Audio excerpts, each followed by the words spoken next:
বাসায় একটু মুঘলদের খাবার দাবার যেমন পোলাও, বিরিয়ানি, রোস্ট এগুলো খাওয়ার পরে কিন্তু আমরা নর্মালি কোক বা 7 আপ খেয়ে থাকি। তো এই পচা পানীয়টা না খেয়ে আমরা খুবই স্বাস্থ্যকর একটা পানীয় ঝটপট করে তৈরি করতে পারি, যেটা শুধু স্বাস্থ্যকরই নয়, হজম বৃদ্ধির জন্য কিন্তু বেশ উপকারী। বোরহানি তৈরি করার জন্য একটা পারফেক্ট মশলা যদি তৈরি করা থাকে তাহলে কিন্তু চট করে বোরহানিটা তৈরি করে নেওয়া যাবে। বোরহানির মশলা তৈরির পারফেক্ট রেসিপি পেতে let's get cooking and welcome back to Dilshaharaj world. একটা মিক্সিং জারে 2 টেবিল চামচ নিয়েছি সাদা সরিষা, 2 টেবিল চামচ নিয়েছি ভাজা ধনিয়া, 2 টেবিল চামচ দিয়েছি ভাজা জিরার গুঁড়া এবং 2 টেবিল চামচ দিয়েছি বিট লবণ। এখন 1 টেবিল চামচ করে দিচ্ছি গোলমরিচ গুঁড়া আর সাদা লবণ। তো এই শুকনো উপকরণগুলোকে একদম মিহি করে পাউডার করে নিচ্ছি।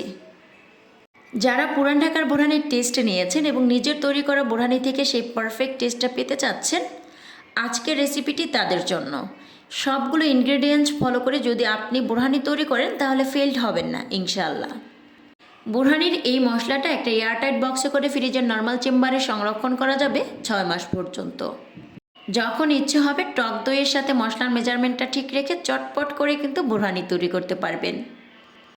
পারফেক্ট রেসিপিতে বোরহানির মশলা সহকারে এবং পুরান ঢাকার অথেন্টিক টেস্টের বোরহানি তৈরির একটি ভিডিও আমার ইউটিউব চ্যানেলে পোস্ট করেছি। ফুল ভিডিও লিংক আমার ডিসক্রিপশন বক্সে রেখে দেবো, চাইলে সেখান থেকে দেখে নিতে পারবেন।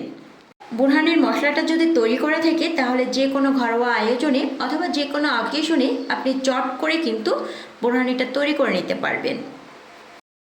রেসিপি ভালো লাগলে আপনার ফ্রেন্ড এবং ফ্যামিলির সাথে শেয়ার করবেন এবং এরকম সুন্দর এবং সুস্বাদু রেসিপি পেতে অবশ্যই দিলশাহারাজ ওয়ার্ল্ডের সাথেই থাকবেন।